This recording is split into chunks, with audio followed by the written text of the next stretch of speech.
Operation सिंदूर को लगभग 5 महीने हो चुके हैं।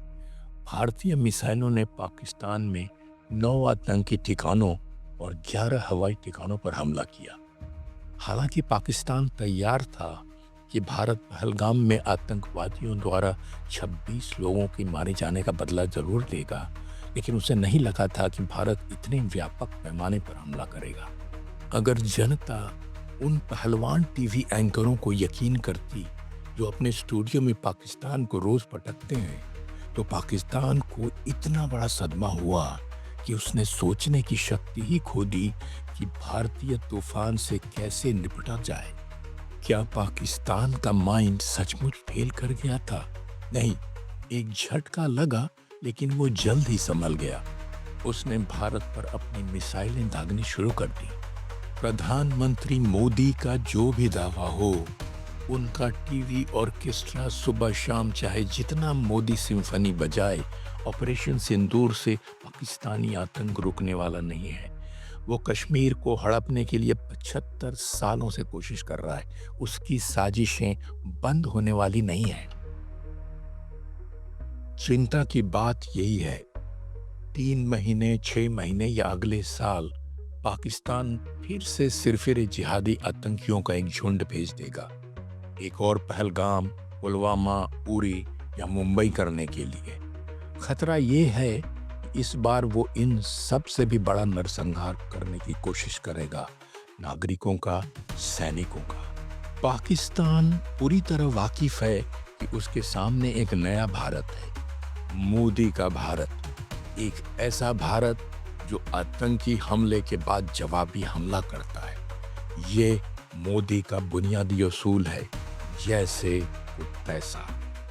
ये हमने सर्जिकल स्ट्राइक के समय देखा है, एयर स्ट्राइक के समय देखा है, और अब तो ऑपरेशन सिंदूर भारत का न्यू नॉर्मल है। 18 सितंबर 2016 को बंदूक और ग्रेनेड से लैश 4 आतंकवादी सुबह सुबह श्रीनगर के पास उरी में भारतीय सेना के शिविर में घुस गए और 19 सैनिकों को मार दिया। 10 दिनों बाद भारतीय सेना के कमांडो चुपके से एलओसी पार करके पाकिस्तानी नियंत्रित इलाके में घुस गए और वहां कई आतंकी लॉन्च पैड उड़ा दिए, जिसमें कई आतंकवादी और कुछ पाकिस्तानी सैनिक भी मारे गए।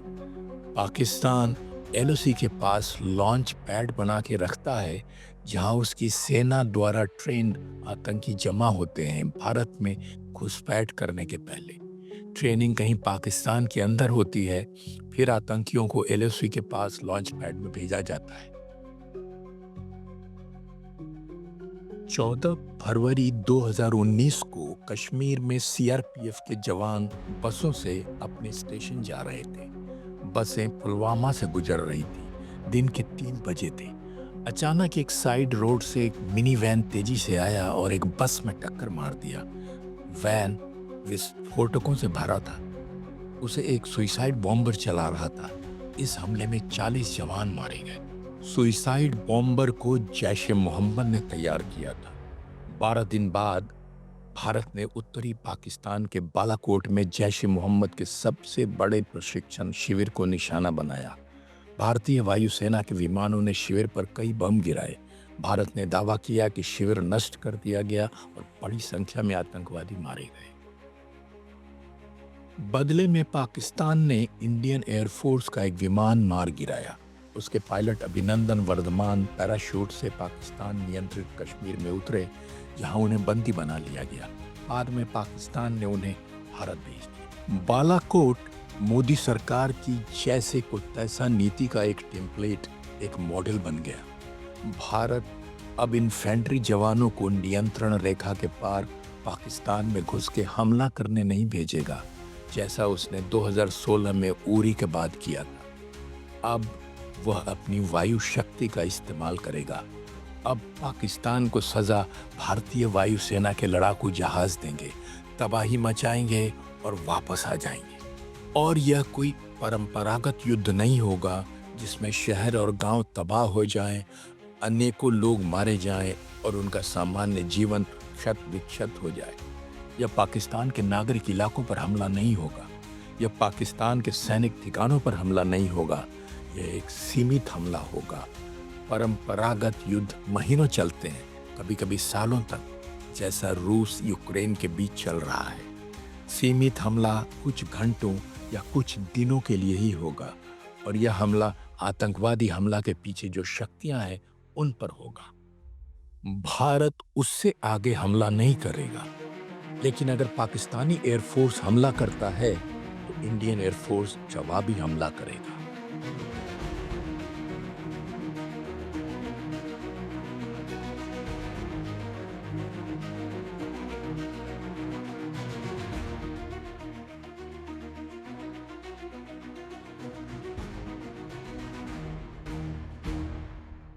पहलगाम कश्मीर का एक लोकप्रिय टूरिस्ट प्लेस है। वहाँ पहाड़ों के ऊपर एक समतल जमीन है, वहाँ बर्फीला कारपेट है, हरियाली है, अद्भुत सौंदर्य है, जिसके कारण लोग उसे मिनी स्विट्जरलैंड कहते हैं। 22 अप्रैल 2025 को इसी मिनी स्विट्जरलैंड में 5 आतंकियों ने 25 टूरिस्ट और एक कश्मीरी की हत्या कर दी। टूरिस्टों में बहुत सारे नवविवाहित जोड़े थे जो शादी के बाद वहां घूमने आए थे।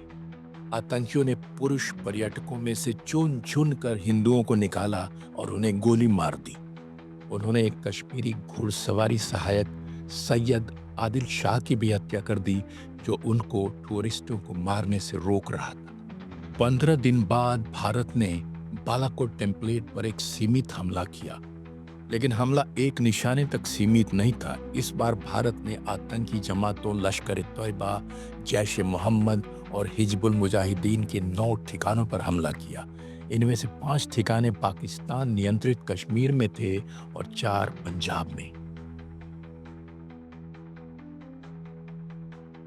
पाकिस्तान को अंदाज था कि भारत उनके आतंकी ठिकानों पर हमला करेगा। उसने आतंकी जमातों के सरगनाओं और ख़ास लोगों को पहले ही छुपा दिया था, लेकिन उसको इतने व्यापक हमले की कल्पना नहीं थी। उसको अंदाज नहीं था कि भारत इतने सारे आतंकी ठिकानों पर एक साथ हमला करेगा, उनके बेसों पर ही हमला करेगा, वो भी पाकिस्तान के भीतरी इलाकों में, पाकिस्तान का दिल कहे जाने वाले पंजाब में भी। पाकिस्तान को अब एहसास हुआ, भारत ने आतंकी जमातों को एक संदेश दिया है, हम तुम्हें कहीं भी मार सकते हैं, चाहे तुम जहां छुपे हो, पाकिस्तान की एड़ियों के पास या उसके दिल में। वास्तव में तो यह पाकिस्तान की सरकार और सेना के लिए संदेश था, जिनके संरक्षण में आतंकी जमातें कश्मीर में नरसंहार कराने के लिए चुनिंदा नौजवानों का जिहाद के नाम पे ब्रेनवॉश करते हैं और उनको हथियारों की ट्रेनिंग देते हैं। इस अपमान का बदला लेने के लिए पाकिस्तान भारत के लड़ाकू जहाजों और हवाई ठिकानों पर मिसाइलें चलाने लगा। अब यहाँ भारत की रणनीति थोड़ी लड़खड़ा गई। उसने तय किया था कि उसके लड़ाकू विमान सिर्फ आतंकवादी ठिकानों पर ही हमला करेंगे, किसी सैनिक ठिकाने पर नहीं। जाहिर है ये मोदी सरकार का फैसला था, क्योंकि भारतीय सेना राजनीतिक नेतृत्व के अनुसार चलती है। ये एक भूल थी। आपकी वायुसेना पूरे पाकिस्तान में मिसाइलें गिराती है और आप उम्मीद करते हैं कि उनकी वायुसेना चुपचाप बैठी रहेगी। उनके हमले को रोकने के लिए आपने ठोस उपाय नहीं किए। नतीजा हुआ कि वो हमारे 1-2 विमान मार गिराने में सफल हो गए। युद्ध विशेषज्ञों के अनुसार जब कोई भी देश दूसरे देश पर हमला करता है तो सबसे पहले वो उसकी वायु शक्ति को कमजोर करता है ताकि वो जवाबी हमला न कर सके। दूसरा, अपनी वायु रक्षा को मजबूत करता है ताकि दुश्मन की मिसाइलों को नाकाम कर सके। भारत ने शायद इस स्टैंडर्ड मिलिट्री प्रैक्टिस को फॉलो नहीं किया। उसने ऐसा क्यों किया, ये तो राजनीतिक नेतृत्व ही बता सकता है। क्या वो पाकिस्तान को भरोसा दिलाना चाहते थे कि उसके सैनिक ठिकानों पर हमला करने का भारत का कोई इरादा नहीं है? पाकिस्तान ने भारत की इस गलती का फायदा उठाया और 1-2 भारत के विमानों को मार गिराया। कौन जिम्मेदार था इसके लिए? राजनीतिक नेतृत्व या सैनिक नेतृत्व। मोदी सरकार आज तक जहाज़ों के गिरने के बारे में चुप्पी साधे हुए है, लेकिन कुछ विशेषज्ञों का कहना है कि बठिंडा में जो जहाज़ टूटकर गिरा वो संभवतः भारतीय वायुसेना का राफेल जहाज़ था। उनका कहना है कि मलबे का एक टुकड़ा राफेल का पिछला हिस्सा है, उस पर निशान है BS-001, जो सिंगल सीटर राफेल के पिछले हिस्से पर कंपनी का मानक चिन्ह होता है। आतंकी ठिकानों पर सटीक हमलों के बाद भारत विजेता लग रहा था। भारतीय विमानों के गिर जाने से पाकिस्तान विजेता लगने लगा। पाकिस्तान ने पूरी दुनिया में ढोल बजाया और कहा, देखो भारत ने हमारे जबड़े पर एक वार किया और हमने बदले में उनके जबड़े पर 2 दे दिए। यह भारत के लिए शर्म की बात थी। कौन था जिम्मेदार इसके लिए? I can confirm you that 5 Indian aircrafts, including 3 Rafale, 1 Su-30 and 1 MiG-29 have been shot down. On May 7th, Pakistan's military claimed to have shot down 6 Indian Air Force aircraft, including advanced Rafale jets, in retaliation for India's operations. हालांकि भारत के chief of defence staff general Anil Chauhan ने राजनीतिक नेतृत्व या सेना नेतृत्व को दोष नहीं दिया, लेकिन उन्होंने संकेत दिया कि यह एक चूक थी। उन्होंने स्वीकार किया कि भारत ने विमान खोए, लेकिन कहा संख्या महत्वपूर्ण नहीं है, महत्वपूर्ण ये है कि ये नुकसान क्यों हुए। Yeah, so what I can say is on 7th and the initial stages, there were losses, but the numbers and that's not important. What was important is why did these losses occur and what did we do after that? कुछ दिनों बाद Indonesia में भारत के रक्षा attache कप्तान शिव कुमार ने Jakarta में एक seminar में कहा कि भारत ने अपने विमान इसलिए गंवाए क्योंकि राजनीतिक नेतृत्व ने सेना से पाकिस्तानी सैन्य प्रतिष्ठानों या वायु रक्षा पर हमला न करने को कहा था। I may not agree with him that India lost so many aircrafts, but I do agree that we did lose some aircraft, and that happened only because of the constraint given by the political leadership. Indonesia में भारतीय दूतावास ने एक बयान दिया कि media ने कप्तान कुमार के प्रेजेंटेशन को गलत तरीके से पेश किया है। दूतावास के अनुसार उनके प्रेजेंटेशन में 2 प्रमुख बातें थीं। पहला, ऑपरेशन सिंदूर में भारत का मकसद आतंकवादी आधार को निशाना बनाना था और उसने जानबूझकर आक्रमण को सीमित रखा था। दूसरा, भारत में सेना राजनीतिक नेतृत्व के अनुसार काम करती है। यहाँ 2 बातें ध्यान देने योग्य हैं। पहली, दूतावास ने इनकार नहीं किया कि कप्तान शिव कुमार ने ये बातें नहीं कही थी। दूसरी, उसने कहा कि सेना राजनीतिक नेतृत्व के निर्णय के अनुसार ही काम करती है।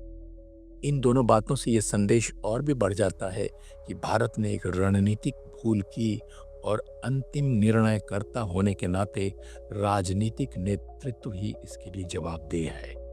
बेशक भारत तुरंत ही संभला और उसने ताबड़तोड़ पाकिस्तान के 11 एयरबेसों को निष्क्रिय कर दिया।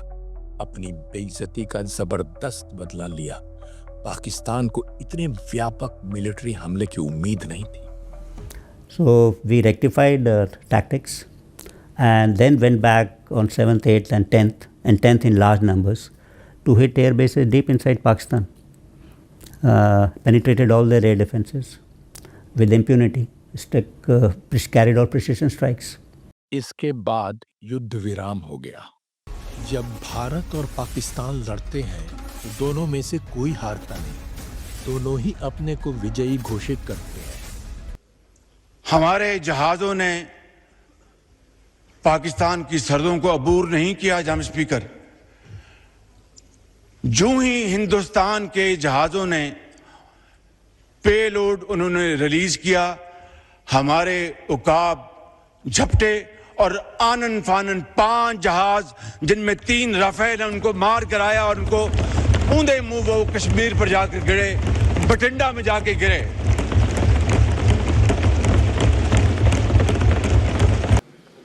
हम आतंकियों को मिट्टी में मिला देंगे।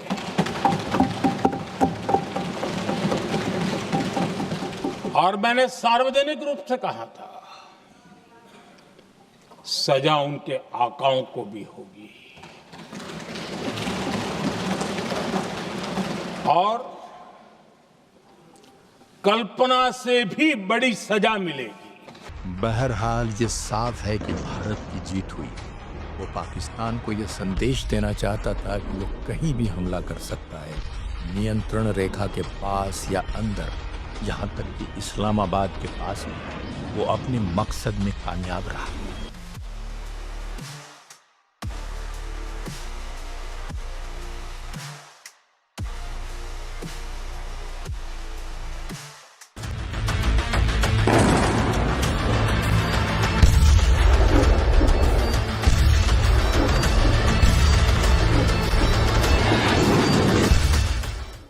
मोदी सरकार कहती है कि ऑपरेशन सिंदूर ने एक न्यू नॉर्मल, नया सामान्य स्थापित किया है। इसका मतलब है कि भारत हर आतंकी कार्रवाई को युद्ध की कार्रवाई के रूप में देखेगा और पाकिस्तान स्थित ठिकानों पर जवाबी हमला करेगा।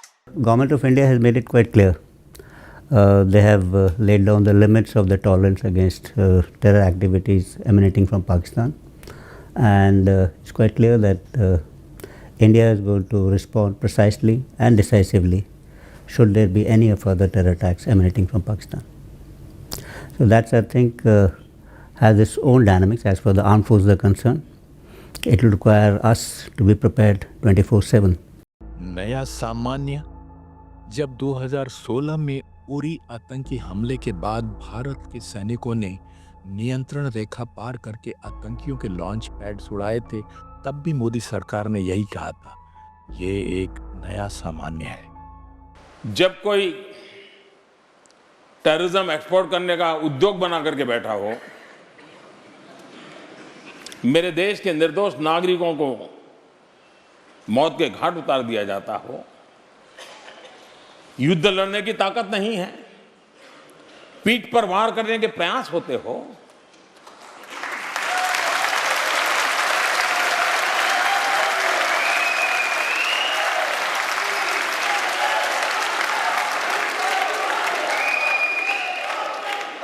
तो ये मोदी है।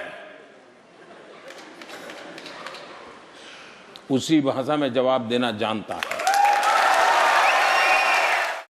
2019 में जब भारत ने पुलवामा आतंकी हमले के बाद बालाकोट पर बमबारी की, तब भी मोदी सरकार ने यही कहा था, ये नया सामान्य है।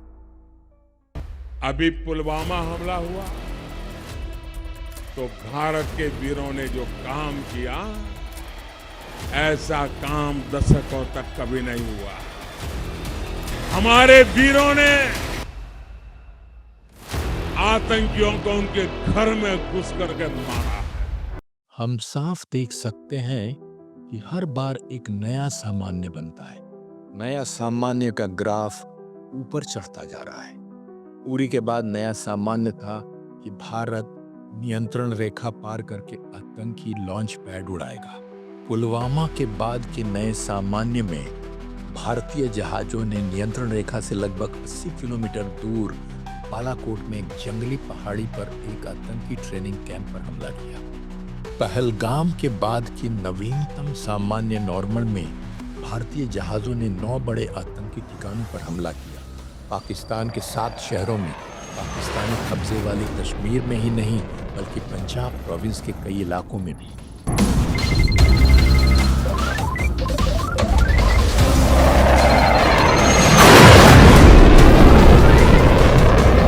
उरी और पुलवामा के बाद भारत ने पाकिस्तानी सैनिक ठिकानों पर हमला नहीं किया, लेकिन नवीनतम सामान्य में उसने उसके 9 एयरबेसों पर भी बमबारी की, जिनमें एक उसके मिलिट्री हेडक्वार्टर्स इस्लामाबाद के नजदीक था। नए सामान्य के चढ़ते ग्राफ को देखते हुए तो लगता है कि भारत का पाकिस्तान पर अगला हमला और भी बड़े पैमाने पर होगा। पाकिस्तान उसी पैमाने पर जवाबी हमला करेगा। भविष्य का दृश्य भयावह लगता है, लेकिन जरा ठहरिए, क्या पाकिस्तान अब भी भारत में कोई आतंकी हमला करने की हिम्मत करेगा? ऑपरेशन सिंदूर ने तो मुरीदकी में लश्कर ए तोयबा की जिहादी शिक्षा और ट्रेनिंग केंद्र को नेस्तनाबूद कर दिया। बहावलपुर में जैश ए मोहम्मद के प्रमुख जिहादी शिक्षा और ट्रेनिंग केंद्र को बर्बाद कर दिया। जमात के सरगना मसूद अजहर के लिए इस बर्बादी का सदमा और भी गहरा हुआ क्योंकि उनके परिवार के 10 सदस्य मारे गए। हिजबुल मुजाहिदीन के बेस पाकिस्तान नियंत्रित कश्मीर में है। वो वहीं से ऑपरेट करता है, मुजफ्फराबाद से, अन्य जगहों से। ऑपरेशन सिंदूर ने इसके कई ठिकाने तहस नहस कर दिए। क्या जैश ए मोहम्मद, लश्कर ए तोयबा और हिजबुल मुजाहिदीन इतने डर गए हैं कि वे अब भारत में नरसंहार करने के लिए कोई आतंकवादी भेजने का साहस नहीं जुटा पाएंगे? क्या वो अपने संगठन बंद कर देंगे? क्या वो अपने ट्रेनिंग सेंटर्स पर ताला लगा के गायब हो जाएंगे? नहीं, ये उनका लघु उद्योग है। वो गरीब और अनपढ़ लड़कों का शिकार करते हैं। वैसे लड़के जिनको रोटी के लिए दिन भर कड़ी मेहनत करनी पड़ती है, जिन्हें बहुत कम मजदूरी मिलती है, जिन्हें अच्छी तनख्वाह वाली नौकरी मिलने की उम्मीद नहीं, जिनको अपना भविष्य अंधकारमय दिखता है। उनकी कोई महत्वाकांक्षा नहीं, कोई लक्ष्य नहीं, जीवन का कोई उद्देश्य नहीं। मसूद अजहर, हाफिज सईद और सईद सलाहुद्दीन ऐसे लड़कों की भीड़ में से कुछ को चुनकर निकालते हैं, उनमें जिहाद का उन्माद भरते हैं, उन्हें हथियार चलाने की ट्रेनिंग देते हैं। वो उनको सिखाते हैं कि तुम इस्लामी जंग के एक फौजी हो। तुम्हारा मिशन है हिंदुओं के मुल्क भारत के कब्जे में कश्मीर का जो हिस्सा है उसे आज़ाद कराना, क्योंकि वहाँ मुसलमान मेजॉरिटी में है। इसके बाद इंशाअल्लाह कश्मीर दरवाज़ा होगा। कश्मीर में आतंक एक्सपोर्ट करना उनका पसंदीदा व्यवसाय है, क्योंकि वो अपने रंगरूटों में आसानी से हिंदुओं के खिलाफ भावनाएं भड़का सकते हैं। वो यह कहकर उन्हें भड़काते हैं कि कश्मीर में हिंदू ताकतों द्वारा मुस्लिम पुरुषों की हत्या की जा रही है और मुस्लिम महिलाओं की इज्जत लूटी जा रही है। तुमको कश्मीर जाकर अपने मुसलमान भाइयों और बहनों को हिंदुओं के चंगुल से आज़ाद कराना होगा। वो उनको जिंदगी का एक मकसद देते हैं, एक महत्वाकांक्षा, एक मिशन। वो उनको कहते हैं कि अगर तुम शहीद होगे तो दुनिया भर के मुसलमानों की नज़र में हीरो हो जाओगे।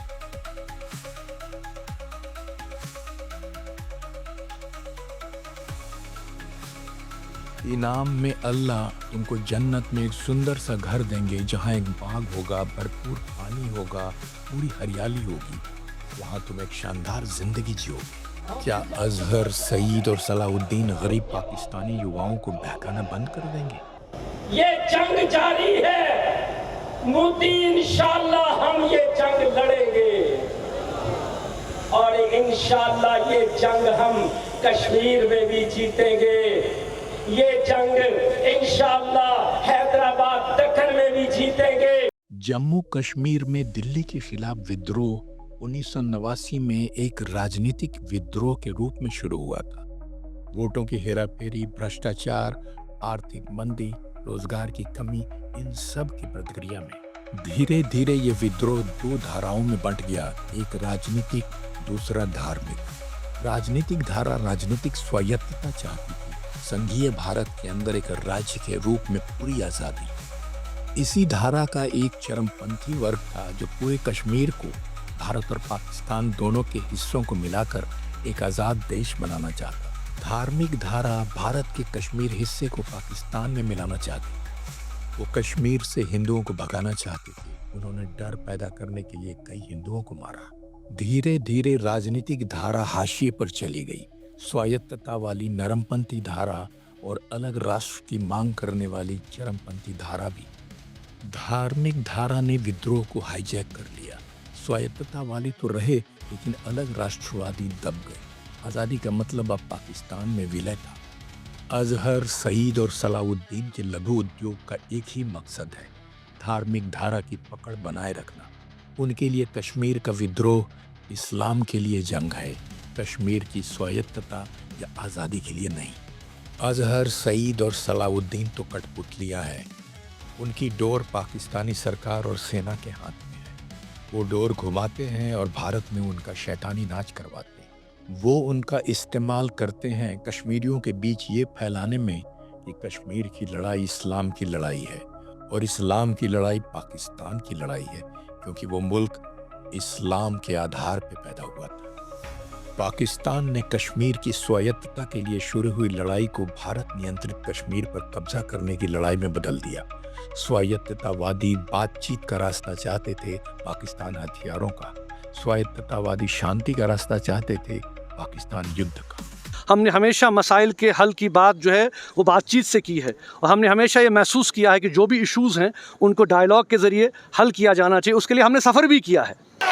पाकिस्तान की कहानी अपने बच्चों को जो है आपने ज़रूर सुनानी है, ताकि वो पाकिस्तान की कहानी ना भूलें। Well, our forefathers they thought that we are different from the Hindus in every possible aspect of life. Our religion is different, our customs are different, our traditions are different, our thoughts are different, our ambitions are different. That was the foundation of the two-nation theory that was laid there, that we are two nations. Our stance, government stance on Kashmir is absolutely clear. It was our jugular vein. It is our jugular vein. We will not forget it. And we will not leave our Kashmiri brethren in their heroic struggle, what they are waging against the Indian occupation. आतंकी जमातें उनकी छद्म सेना है, इसको तो अब ज्यादा छिपाते भी नहीं। ऑपरेशन सिंदूर में मारे गए आतंकवादियों को उन्होंने शहीद कहा, उनका राजकीय अंतिम संस्कार किया, उनके ताबूतों को पाकिस्तानी राष्ट्रीय ध्वज में लपेटा। सेना के अधिकारी अंतिम संस्कार में शामिल हुए, पुलिस अधिकारियों ने ताबूतों को अपने कंधों पे उठाया। पाकिस्तान सरकारी पैसे से लाहौर के पास मुरीदके में लश्कर-ए-तोयबा के बर्बाद बेस का पुनर्निर्माण करने जा रहा है। प्रधानमंत्री शहबाज शरीफ और सेना प्रमुख असीम मुनीर वहां मस्जिद को फिर से बनाने के लिए निजी धन देंगे। पाकिस्तान आतंकी जमातों को बहुत प्यार करता है, क्योंकि वो उसके लिए भारत से छद्म युद्ध करते हैं। उसको अपनी सेना का इस्तेमाल करना नहीं पड़ता। छद्म युद्ध वास्तव में जीरो कॉस्ट युद्ध है, क्योंकि इसमें सैनिक नहीं मारे जाते, हथियार नष्ट नहीं होते, मारे जाते हैं साधारण गुमनाम लड़के जिनके लिए रोने वाला कोई नहीं होता।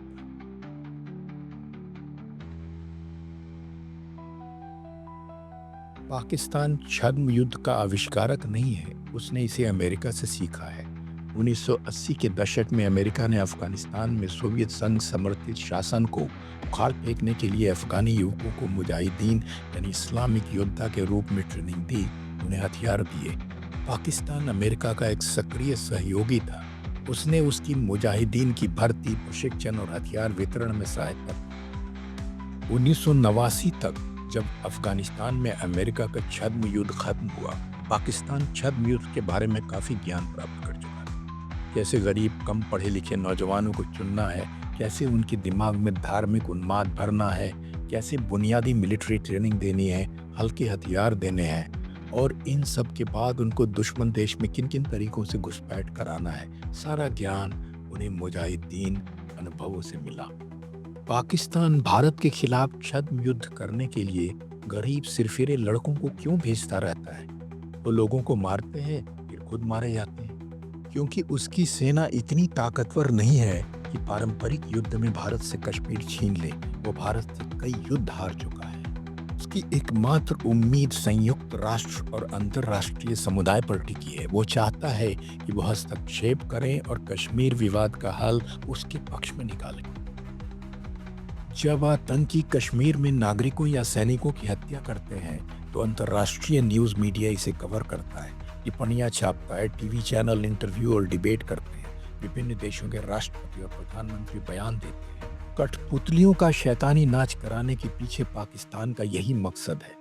कश्मीर को अखबारों और टीवी चैनलों से मत निकलने दो, कश्मीर विवाद को फोकस में रखो, संयुक्त राष्ट्र और राष्ट्रपति और प्रधानमंत्रियों को संदेश देते रहो, मध्यस्थता करो, मध्यस्थता करो।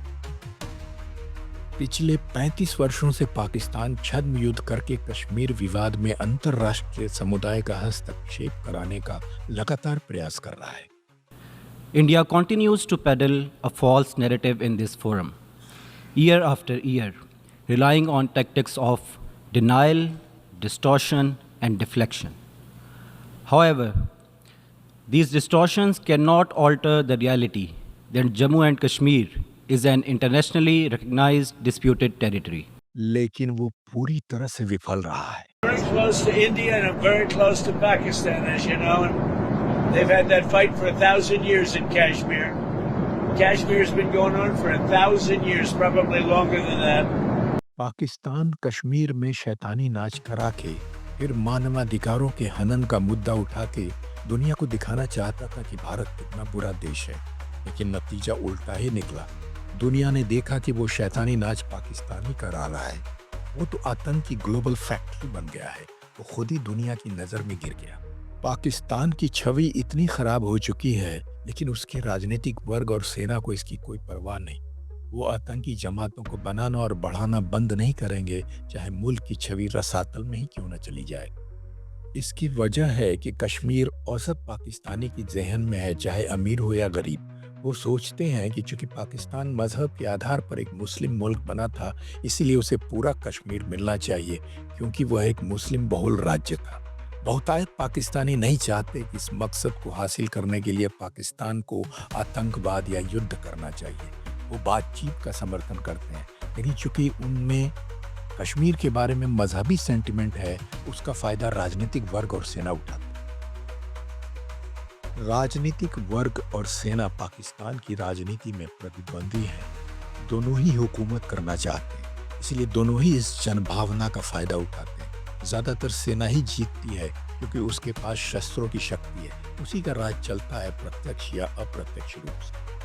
ये दोनों छद्म युद्ध करना बंद नहीं करेंगे। उन्होंने सर्जिकल स्ट्राइक के बाद नहीं किया, बालाकोट उड़ाने के बाद भी नहीं किया, वो 9 आतंकी और 11 एयरफोर्स अड्डों की बर्बादी के बाद भी नहीं करेंगे। उन्हें सत्ता चाहिए, वो शैतानी नाच कराते रहेंगे। ये सच है कि इस बार भारत ने सीमित नहीं व्यापक बर्बादी की। पाकिस्तान के अंदर घुस के 7 शहरों में उरी और पुलवामा के लिए पाकिस्तान को ज्यादा कीमत नहीं देनी पड़ी थी, लेकिन पहलगाम उसके लिए काफी महंगा पड़ा। उसे बर्बाद एयरफोर्स और आतंकी अड्डों को फिर से बनाने में काफी पैसे लगेंगे। खतरा भी है, अगर आगे कुछ किया तो और भी बड़ी कीमत चुकानी पड़ेगी, लेकिन इसके बावजूद वो नहीं रुकेंगे। उन्हें सत्ता चाहिए, कीमत की उनको परवाह नहीं।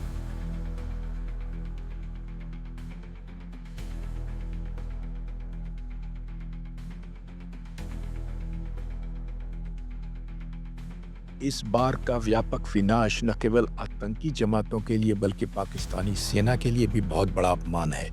वो इस अपमान का बदला लेने के लिए एक बड़े आतंकवादी हमले की योजना बना सकते हैं और उनका निशाना भारतीय सेना हो सकती है। आतंकवादी संगठनों के सरगना पहले से ही भारतीय सेना से बदला लेने की धमकियां दे रहे हैं। साफ है कि अगर भारत प्रधानमंत्री मोदी की न्यू नॉर्मल पॉलिसी, नया सामान्य नीति के अनुसार चलता है तो आगे बड़ा खतरा है।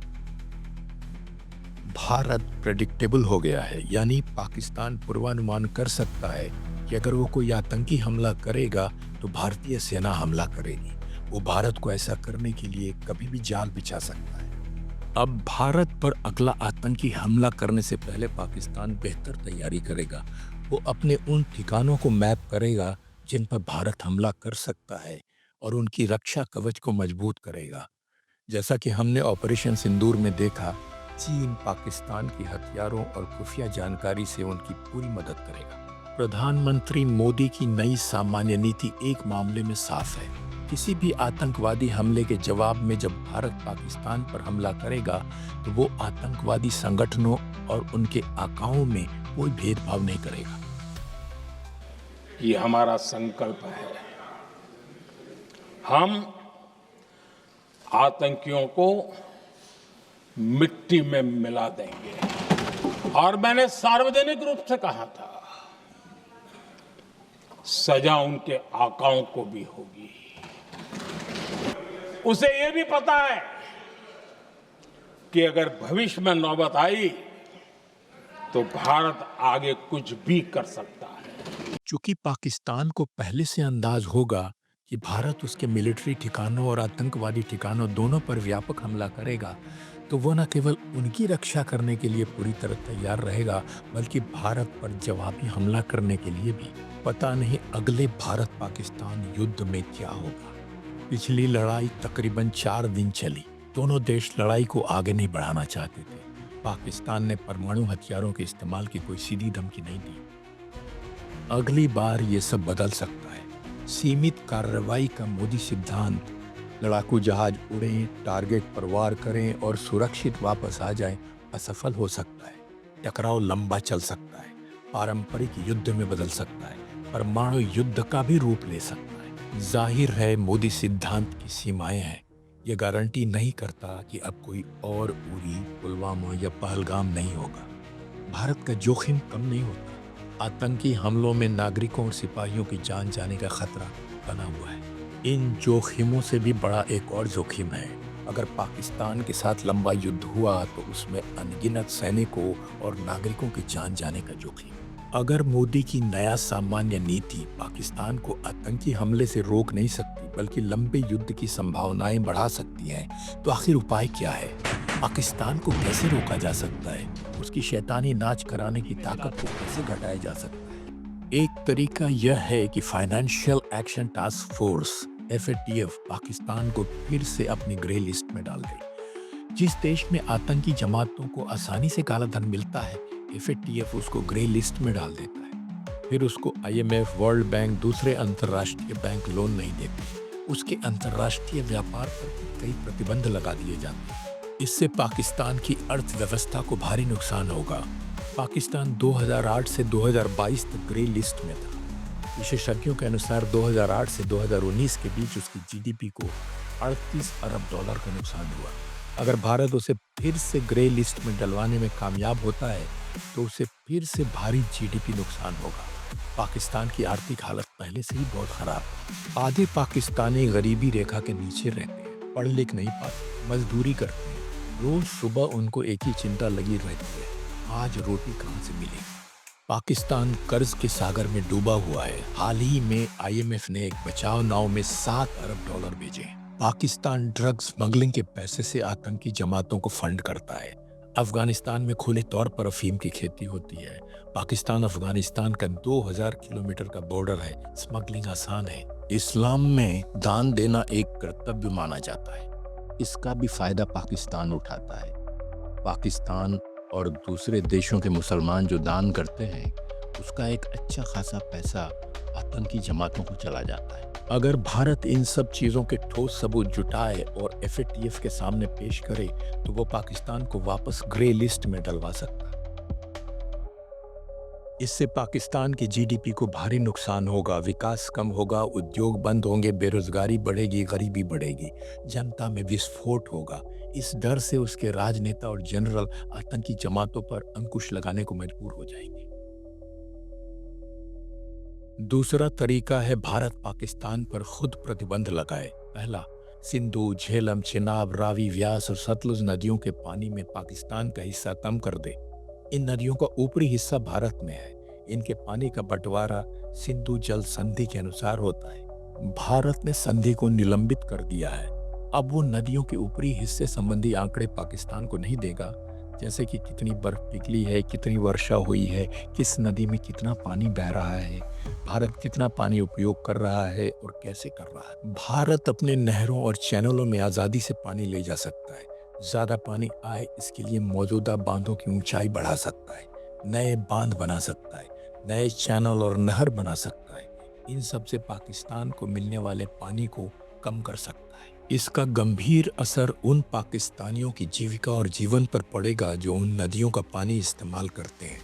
आम लोग, खासकर किसान, उनको पानी कम मिलेगा, बाढ़ का पूर्वानुमान नहीं होगा, जनता तबाह होगी तो पाकिस्तान के राजनेता और जनरल आतंक का एक्सपोर्ट बंद करेंगे, क्योंकि उसके बिना भारत उनको पर्याप्त पानी और सूचना नहीं देगा।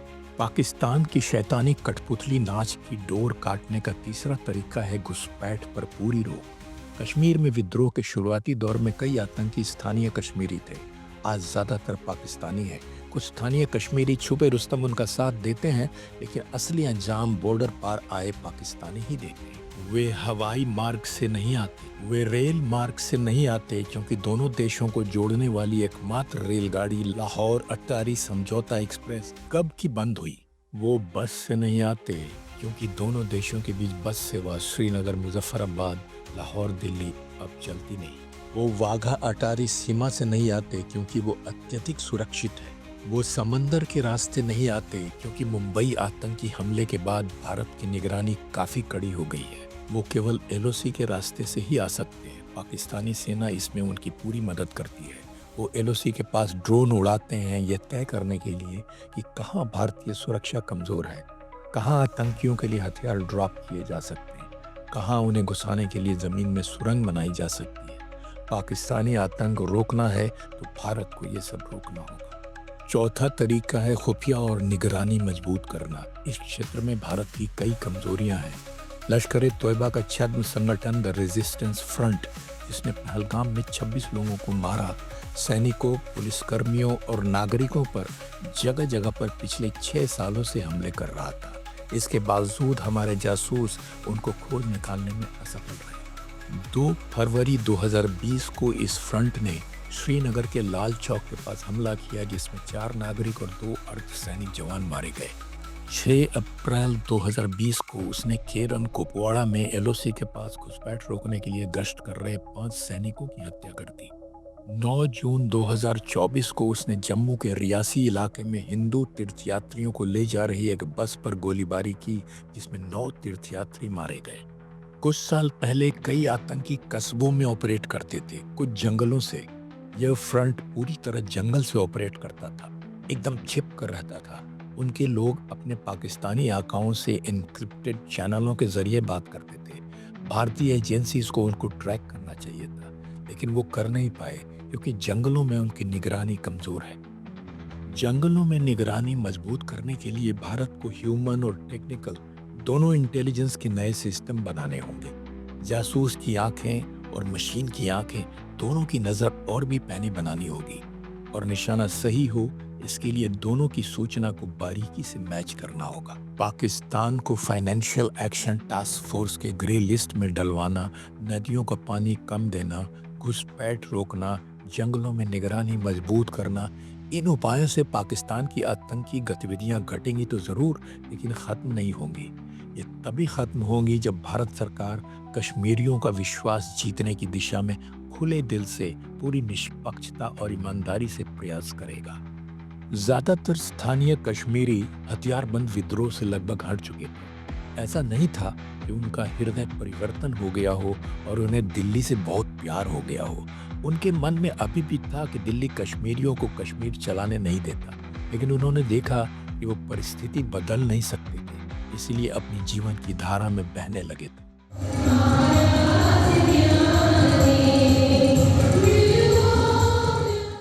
दो 2010 के दशक में विद्रोह का स्वरूप बदल गया। यह न तो हिंसक था न अहिंसक, बल्कि बीच का कुछ था। स्थानीय युवक इकट्ठा होकर सुरक्षा बलों पर पथराव करते थे। पथराव आंदोलन को पाकिस्तान या किसी अलगाववादी संगठन ने शुरू नहीं किया, हालांकि उन्होंने इसका फायदा उठाया। यह एक स्वतःस्फूर्त स्थानीय आंदोलन था। पथराव दिल्ली के अन्याय के खिलाफ आक्रोश की एक नई अभिव्यक्ति थी। कश्मीर का पथराव आंदोलन फिलिस्तीनियों द्वारा गाजा में इजरायली सुरक्षा बलों के खिलाफ 1987 में शुरू किए गए पथराव आंदोलन से प्रेरित था। फिलिस्तीनी इसे इंतिफादा यानी विद्रोह कहते हैं। कई बार भीड़ सुरक्षा बलों के वाहनों पर घात लगाकर हमला करती या उनका पीछा करती और उन पर लाठियों और सभी प्रकार की मिसाइलों से हमला करती। सुरक्षा कर्मियों को भागना पड़ता था।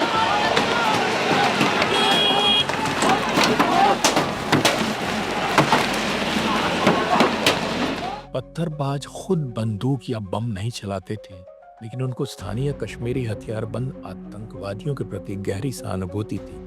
वे उन्हें हीरो मानते थे। जैसे पुलवामा जिले के ददसारा त्राल का नौजवान बुरहान वानी, जो एक संपन्न शिक्षित परिवार से आता था, लेकिन सुरक्षा बलों की ज्यादती का बदला लेने के लिए 15 साल की उम्र में आतंकी जमात हिजबुल मुजाहिदीन में शामिल हो गया था। बुरहान वानी ने आतंकवादी की पुरानी छवि बदल दी। उसने जंगलों में मिडिल क्लास युवाओं का एक छोटा सा समूह इकट्ठा किया। वो नकाब नहीं पहनते थे। वो उनके सैनिक वर्दी पहने AK-47 लिए तस्वीरें और वीडियो पोस्ट करता था। कश्मीरियों की नज़र में वो एक बहुत बहादुर लड़का था, एक ऐसा लड़का जिसने उनकी ज़िंदगी अच्छी करने के लिए अपनी सुखी ज़िंदगी कुर्बान कर दी। पुराने आतंकवादी गरीब, अशिक्षित और गुमनाम थे और सोशल मीडिया पर कभी अपना चेहरा नहीं दिखाते।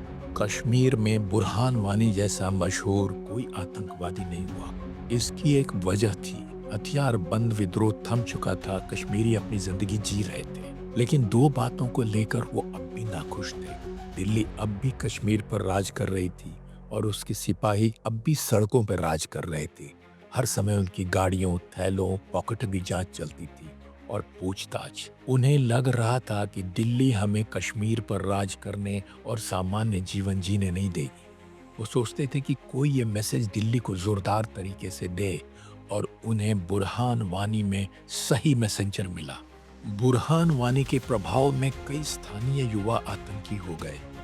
जुलाई 2016 में उसके मारे जाने के बाद और भी युवा आतंकी हो गए। आतंकियों में पाकिस्तानियों से ज्यादा स्थानीय कश्मीरी हो गए। पत्थरबाज खुले तौर पर नए जमाने के उग्रवादियों को सहानुभूति और समर्थन देते थे। जब भी सुरक्षाकर्मी किसी उग्रवादी को गिरफ्तार करने या मारने के लिए घेराबंदी करते थे तो वे उन पर पत्थरबाजी करते थे ताकि उग्रवादियों को बच निकलने का समय मिल जाए। यह सच था कि नए जमाने के उग्रवादियों का मकसद वही था जो पुराने जमाने वालों का था। वो भी भारत नियंत्रित कश्मीर को आजाद कराकर पाकिस्तान में मिलाना चाहते थे। दिल्ली की उनके साथ बातचीत की कोई गुंजाइश नहीं थी। पत्थरबाजों का मकसद भी वही था। उनके साथ भी बातचीत की कोई गुंजाइश नहीं थी। लेकिन वो बीमारी नहीं थी, लक्षण थे। एक उपजाऊ जमीन पर उगने वाले जंगली पौधे थे। जमीन को उपजाऊ दिल्ली ने ही बनाया था, कश्मीरियों को नाखुश करके। भारत में विलय के बाद की मूल व्यवस्था के अनुसार उनको कश्मीर पर शासन न करने देकर, उन्हें सामान्य जीवन जीने में गंभीर तकलीफें देकर, कश्मीर को एक खुली जेल बनाकर।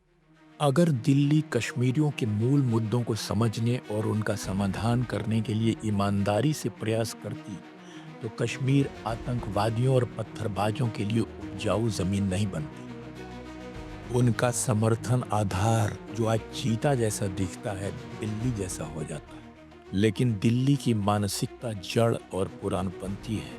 वह कश्मीर को एक मिलिट्री समस्या मानती है। कश्मीर मिलिट्री समस्या नहीं है। कश्मीर एक राजनीतिक समस्या है। लोगों को राजनीतिक अधिकार चाहिए। उन्हें ऐसे कश्मीरी राजनेता चाहिए जो पूरी तरह ईमानदार हों और दिल्ली की कठपुतली ना हो। उनको मानवाधिकार चाहिए। आज़ाद मीडिया और आज़ाद सोशल मीडिया चाहिए। कश्मीर में सिर्फ कश्मीरियों को ही रहने और रोजगार करने का अधिकार चाहिए। लेकिन मोदी सरकार ने 5 अगस्त 2019 को ठीक इससे उल्टा काम किया। उसने कश्मीर के विशेष राज्य का दर्जा खत्म कर दिया जो उसे भारत में विलय के बाद दिया गया था। इन्होंने कहा कि कंसल्टेशन कहाँ हुआ? प्रॉब्लम है साहब, he has problem. If he has problem, Ladakh, please. I allow you to. If you have any health problem, please. मान्यवर, लद्दाख यूटी की मांग ढेर सारे वर्षों से। विशेष राज्य क्या, उसने कश्मीर से राज्य का ही दर्जा छीन लिया। उतना ही नहीं, उसके इलाके को 2 भागों में बांट दिया। जम्मू और कश्मीर एक भाग, लद्दाख दूसरा भाग। दोनों को दिल्ली ने अपने शासन में ले लिया। मोदी सरकार यही नहीं रुकी। 75 सालों तक कश्मीरियों को एक कानूनी संरक्षण था। कश्मीर में कश्मीरी ही रह सकते थे। कोई भी बाहरी व्यक्ति वहाँ जमीन नहीं खरीद सकता था। मोदी सरकार ने उस कानून को रद्द कर दिया। कश्मीर को धरती पर स्वर्ग कहते हैं। अमीर लोग वहाँ अपना हॉलिडे होम बनाना चाहते थे। रियल एस्टेट, होटल, रेस्टोरेंट, सेब और केसर का व्यवसाय करना चाहते थे। नया कानून उनका सपना पूरा कर रहा था। सरकार ने डोमिसाइल कानून भी बदल दिया। अब कोई भी गैर कश्मीरी जो कश्मीर में 15 साल से रह रहा हो या 10 साल तक केंद्र सरकार में अधिकारी, बैंकर या शिक्षक के रूप में काम कर चुका हो या 7 साल तक पढ़ाई कर चुका हो, वो डोमिसाइल यानी परमानेंट रेजिडेंट हो सकता है। उनके पति या पत्नी और बच्चे भी डोमिसाइल होंगे। वो यहाँ पे घर बना सकते हैं, नौकरी और व्यवसाय कर सकते हैं। अप्रैल 2025 तक लगभग 84,000 गैर कश्मीरी डोमिसाइल बन चुके थे। कश्मीरियों के पुराने घाव हरे हो गए। उन्हें बहुत गुस्सा हुआ। दशकों से वे स्वायत्तता के लिए लड़ रहे थे और मोदी सरकार ने कश्मीर को एक विशेष राज्य के रूप में मिली जो सीमित स्वायत्तता थी उसे भी छीन लिया। उसे 2 टुकड़ों में बांट के दिल्ली शासित प्रदेश बना दिया। और अब उनकी जमीन पर बाहरी लोगों को बसा रहा है। बाहरी लोग उनको जमीन, व्यापार और नौकरियों से बेदखल कर देंगे। इन सब ने कश्मीरियों में अलगाव की भावना फिर से जगा दी। उन्होंने कहा, दिल्ली ने कश्मीर पर पूरी तरह नियंत्रण कर लिया है, हमें उसे छुड़ाने के लिए लड़ना होगा। यहाँ सरकार ने अपनी आदत के अनुसार एक आंख बंद वाला रवैया अपनाया।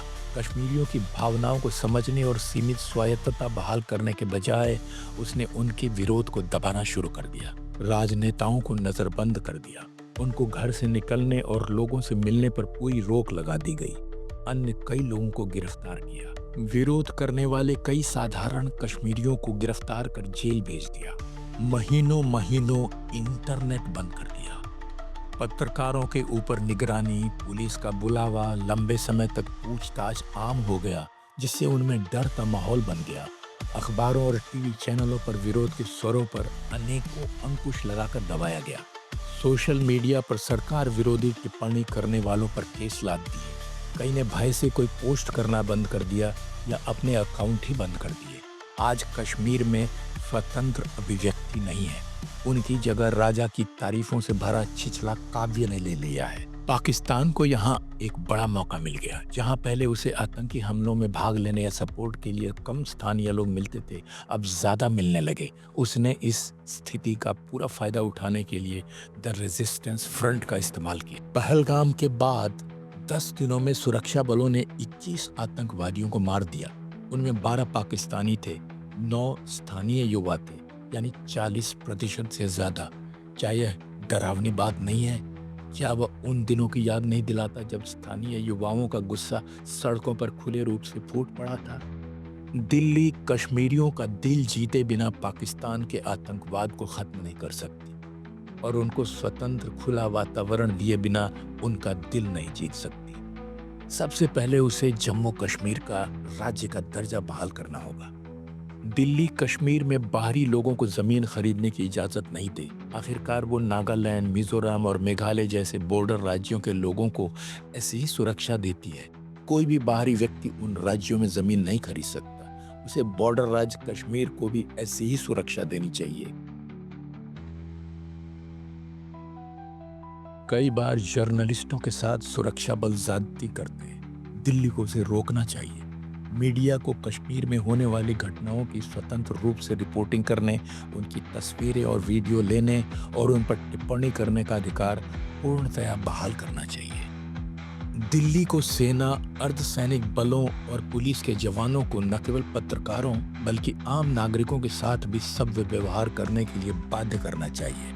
उन्हें नागरिकों के साथ मारपीट नहीं करनी चाहिए। उनसे अनुचित मांगे नहीं करनी चाहिए। उन्हें उनके साथ सुखद और मित्रतापूर्ण व्यवहार करना चाहिए।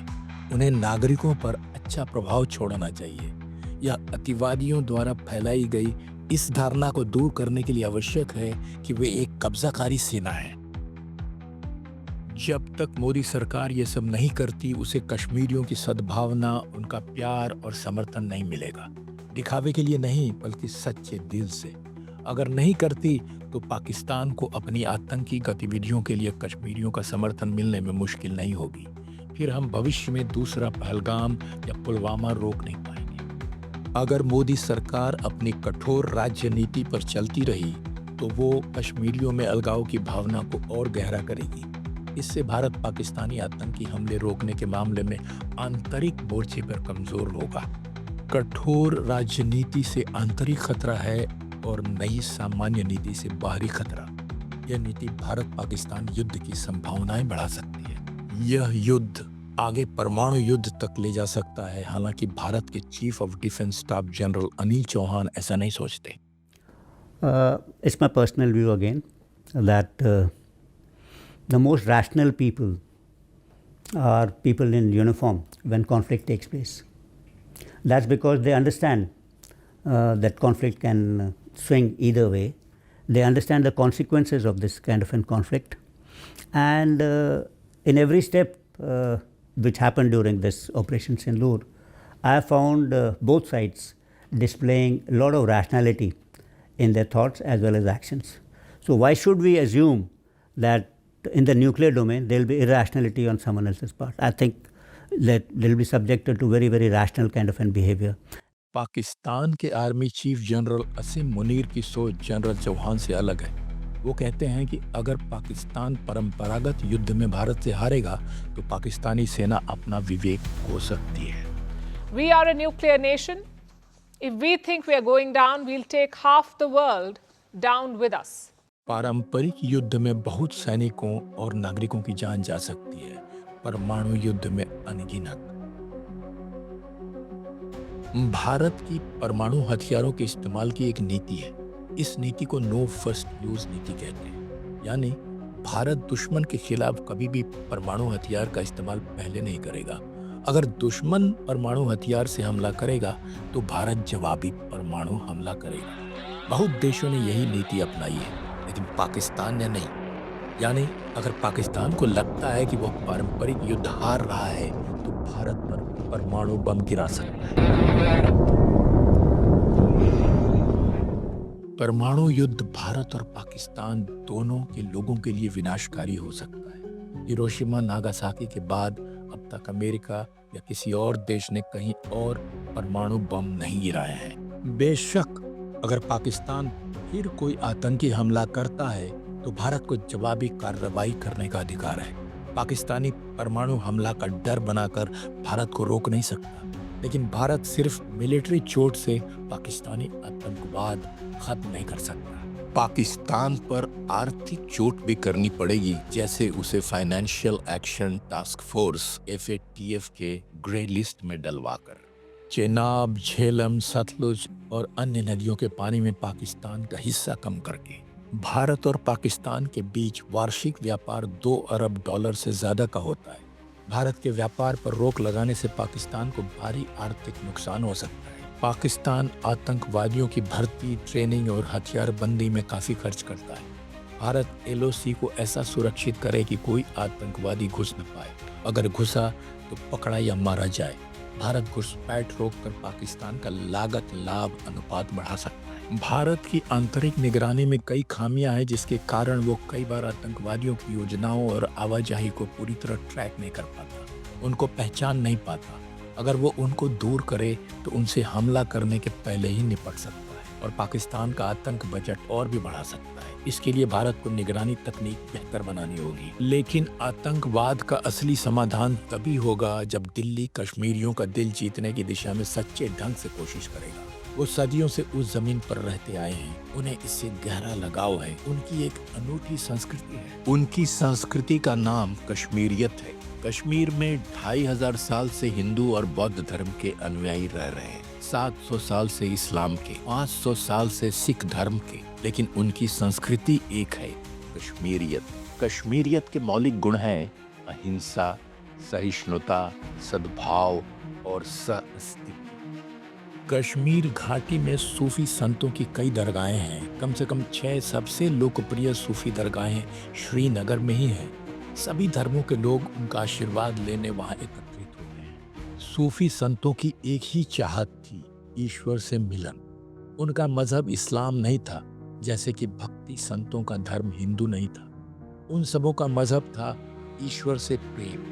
क्योंकि वो ईश्वर से प्रेम करते थे, इसलिए वे उसकी सृष्टि से भी प्रेम करते थे, जिसमें पूरा मानव समाज शामिल था। उनकी नज़र में सभी एक ही ईश्वर की संतान थे।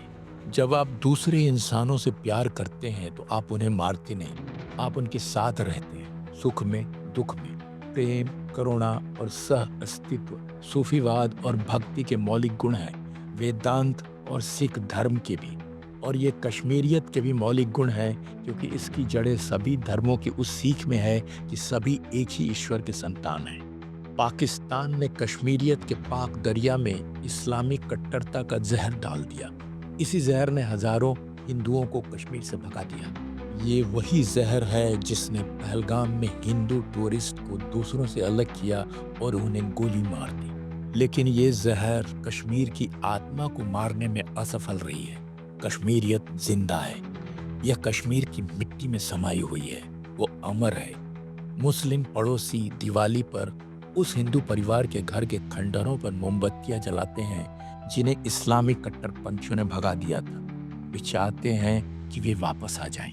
हमारा जो भाईचारा है, जैसा कि पुराना भाईचारा है, वो हम निभाते जाएंगे। मोदी सरकार को कश्मीरियत का दरिया साफ करना होगा। पाकिस्तान उसमें अपना जहर डाल रहा है। मोदी सरकार उसमें अपना जहर न डाले। कश्मीर को पाकिस्तान इस्लामी चश्मे से देखता है। मोदी सरकार भी उसे हिंदू नज़र से न देखे। हर मुसलमान को शक की नज़र से न देखे। हिंदू, मुसलमान, सिख, बौद्ध सबको साथ लेके चले। हर मुसलमान जो सरकार की नीतियों या निर्णयों का विरोध करता है, गुस्सा व्यक्त करता है, सड़कों पर निकलता है, वो पाकिस्तान समर्थक या अलगाववादी नहीं होता। भारत सरकार कश्मीर में पाकिस्तानी आतंक तब तक नहीं रोक सकती जब तक वो कश्मीरी अवाम का व्यापक समर्थन हासिल नहीं करती। ऐसा व्यापक समर्थन कि अगर कल वोट हो कि कौन हिंदुस्तान समर्थक है और कौन पाकिस्तान समर्थक, तो पाकिस्तान समर्थकों की संख्या नगण्य निकले। दिल्ली कठोर राजनीति खत्म करे। कश्मीरियों को कश्मीर पर शासन करने दे, उनको स्वायत्तता दे, राज्य वापस दे, बोलने की आज़ादी दे। कश्मीर में बाहरी लोगों को न बसाए। कश्मीरियत को बढ़ावा दे। यह सुनिश्चित करे कि सैनिक या पुलिस कार्रवाई में किसी भी निर्दोष कश्मीरी की मौत या शारीरिक नुकसान न हो। सैनिक और पुलिसकर्मी सड़कों पर और चेक पॉइंट्स पर चौकसी के दौरान कश्मीरियों के साथ दुर्व्यवहार न करें। अगर दिल्ली कश्मीरियों को प्यार, स्नेह, इज्जत, सम्मान और सुरक्षा देती है, तो कश्मीरी भी दिल्ली को प्यार, स्नेह, इज्जत, सम्मान और सुरक्षा देंगे। अगर दिल्ली उनके प्रति वफादार रहती है, तो वो भी दिल्ली के प्रति वफादार रहेंगे।